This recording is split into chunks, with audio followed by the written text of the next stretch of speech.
वक्फ पर मोदी का बड़ा ऐलान, फैसला सुनकर बेकाबू हुए ओवैसी, खुल गई मौलानाओं की पोल, संसद में वक्फ पर तगड़ा खुलासा। नमस्कार, आप सभी का बहुत बहुत स्वागत है। आप देख रहे हैं स्पेशल स्टोरी, मैं हूं परवीन शेख। वक्फ बोर्ड इस वक्त सुर्खियों में है। संसद सत्र में भी वक्फ पर जमकर हंगामा हो रहा है। सरकार वक्फ बोर्ड में बदलाव को लेकर बिल लेकर आई है, जिसे इसी सत्र में पास होना था, लेकिन विपक्ष के विरोध के बाद इसे फिलहाल इस सत्र तक के लिए टाल दिया गया है। लेकिन उसके बावजूद वक्फ बिल पर बवाल जारी है। दरअसल 9 दिसंबर को केंद्र सरकार ने संसद में बताया कि देश भर में कुल 994 संपत्तियों पर वक्फ ने गैर कानूनी रूप से कब्जा कर रखा है। इस जानकारी को खुद केंद्रीय मंत्री किरण रिजिजू ने संसद में साझा किया, जिस पर विपक्ष ने जमकर हंगामा काटा। खासतौर पर ओवैसी के पेट में सबसे ज्यादा दर्द हो रहा है, क्योंकि हल्ला इन्होंने ही ज्यादा किया। लिखित में जवाब देते हुए किरण रिजिजू ने बताया कि सबसे ज्यादा अतिक्रमण अकेले तमिलनाडु में हुआ है। तमिलनाडु में सबसे ज्यादा 734 ऐसी संपत्तियां हैं जिन पर वक्फ में कब्जा कर रखा है। भारतीय कम्युनिस्ट पार्टी यानी मार्क्सवादी के नेता जॉन ब्रिटास के सवालों के एक लिखित जवाब में अल्पसंख्यक मामलों के मंत्रालय ने वक्फ पर मौजूद जानकारी का हवाला देते हुए बताया कि देश में वक्फ अधिनियम के तहत 8,72,352 अचल और 16,713 चल वक्फ संपत्तियां रजिस्टर्ड हैं। अल्पसंख्यक मामलों के मंत्री किरण रिजिजू ने एक जवाब में कहा, मौजूदा जानकारी के अनुसार 994 संपत्तियों पर अवैध कब्जे की जानकारी मिली है। देश भर में ऐसी कुल 994 संपत्तियों में से तमिलनाडु ने अधिकतम 734 संपत्तियों को अलग किए जाने की सूचना दी है। इसके बाद आंध्र प्रदेश में 152, पंजाब में 63, उत्तराखंड में 11 और जम्मू कश्मीर में 10 ऐसी संपत्तियां हैं। वहीं केंद्रीय आवास और शहरी मामलों के मंत्रालय ने सोमवार को राज्यसभा को यह भी बताया कि केंद्र ने 2019 के बाद से वक्फ बोर्ड को कोई जमीन उपलब्ध नहीं कराई है। 2019 से अब तक केंद्र और राज्य सरकारों ने वक्फ बोर्ड को दी गई जमीन की जानकारी लेकर पूछे गए सवाल के जवाब में मंत्रालय ने कहा कि राज्य सरकारों की दी गई जमीन का कोई डेटा नहीं है।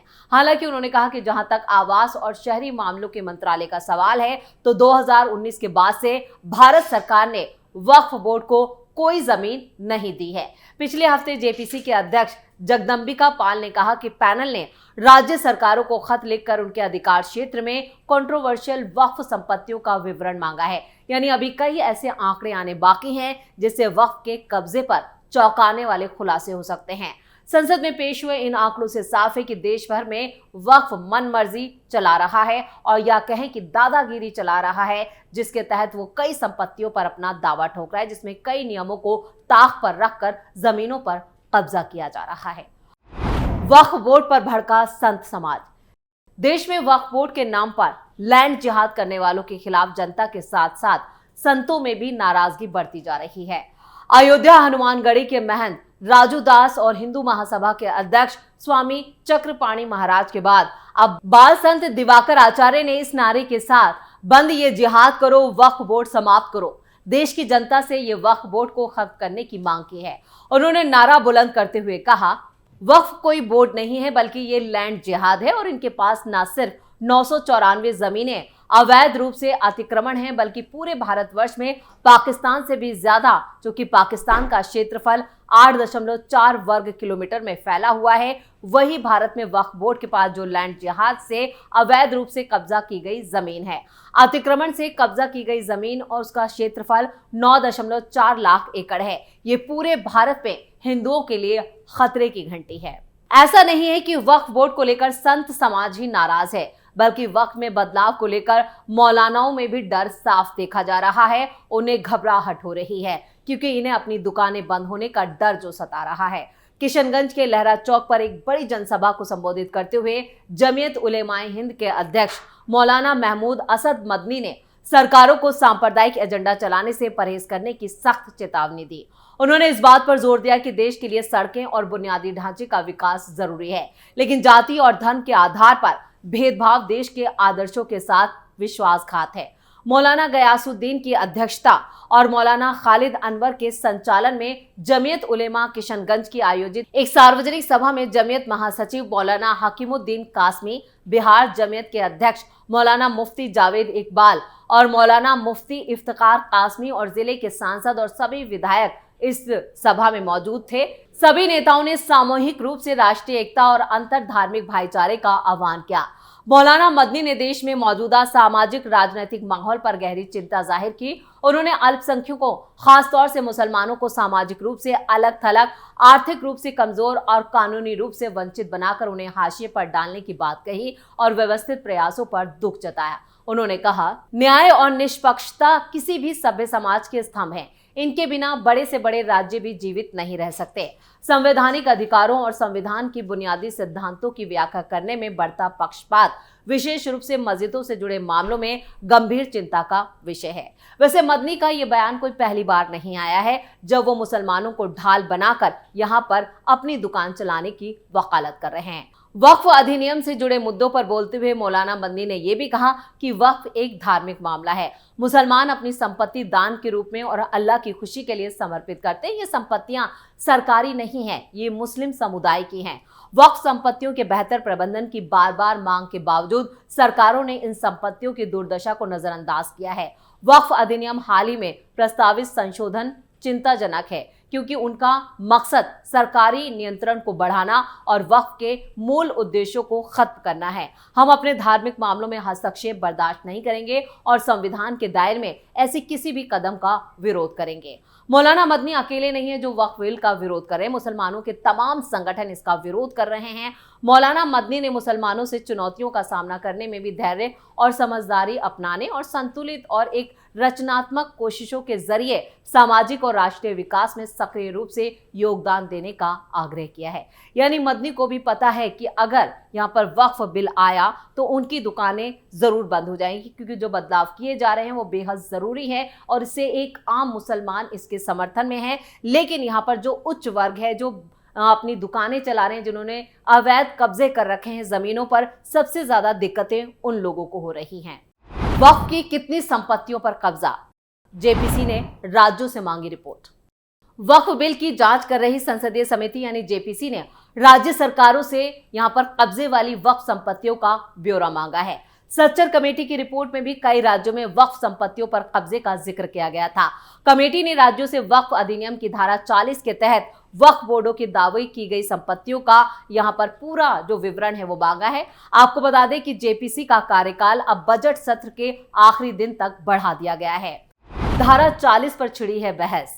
कांग्रेस सरकार ने 2013 में वक्फ अधिनियम में संशोधन किया था और इस कानून की धारा 40 पर सबसे ज्यादा विवाद है।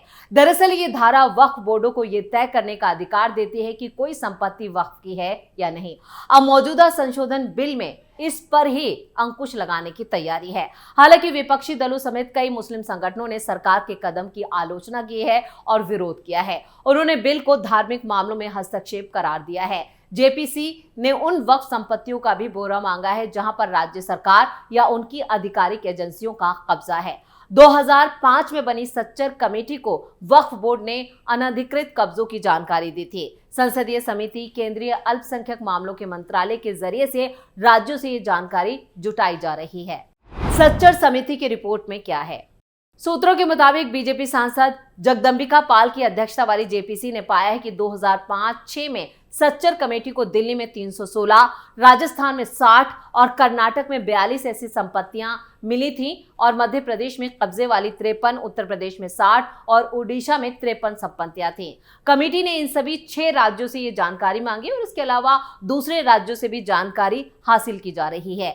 कमेटी ने राज्य सरकारों से उन मामलों का विवरण साझा करने का आग्रह किया है जहां उनकी एजेंसियां किसी संपत्ति के मालिकाना या कब्जे को लेकर वक्फ बोर्ड के साथ कानूनी विवाद में पड़ी हुई हैं। यूपीए सरकार ने भारत में मुस्लिम समुदाय की सामाजिक, आर्थिक और शैक्षणिक स्थिति का अध्ययन करने के लिए 2005 में सच्चर कमेटी का गठन किया था और इस कमेटी ने 2006 में अपनी रिपोर्ट पेश की गई थी जिसमें मुसलमानों की स्थिति काफी नाजुक बताई गई थी और वक्फ बोर्ड ने किस तरह से जमीनों पर कब्जा कर रखा था इसकी जानकारी भी सच्चर कमेटी को दी गई थी। और अब इस सच्चर कमेटी के आधार पर ही जेपीसी ने भी अपनी 500 पन्नों की रिपोर्ट दायर की है। साथ ही साथ सभी राज्यों से भी यहाँ पर वक्फ बोर्ड को लेकर जानकारियां हासिल की हैं।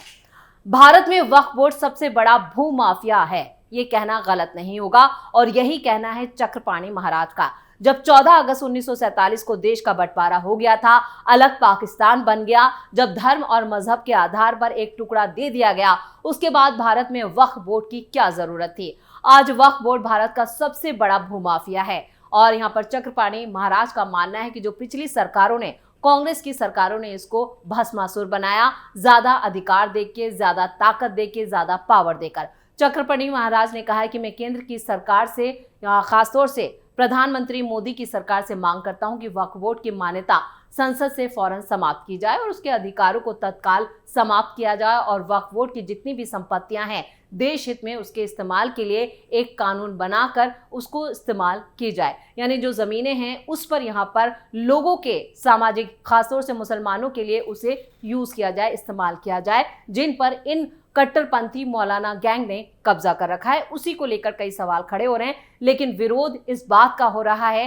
कि यहाँ पर मुसलमानों के धार्मिक, कहें कि एक धर्म में हस्तक्षेप करने की कोशिश की जा रही है। यह आरोप मौलाना गैंग की तरफ से लगाए जा रहे हैं। कुल मिलाकर जिस तरह से पूरे वक्फ बोर्ड को लेकर और जो बिल आ रहा है उसको लेकर विरोध हो रहा है, उस पे ही अब कई सवाल खड़े हो गए और विपक्ष खुद वक्फ बोर्ड पर फंसता हुआ नजर आ रहा है। तो स्पेशल स्टोरी में इतना ही। वीडियो कैसा लगा कमेंट करके अपनी राय जरूर दें।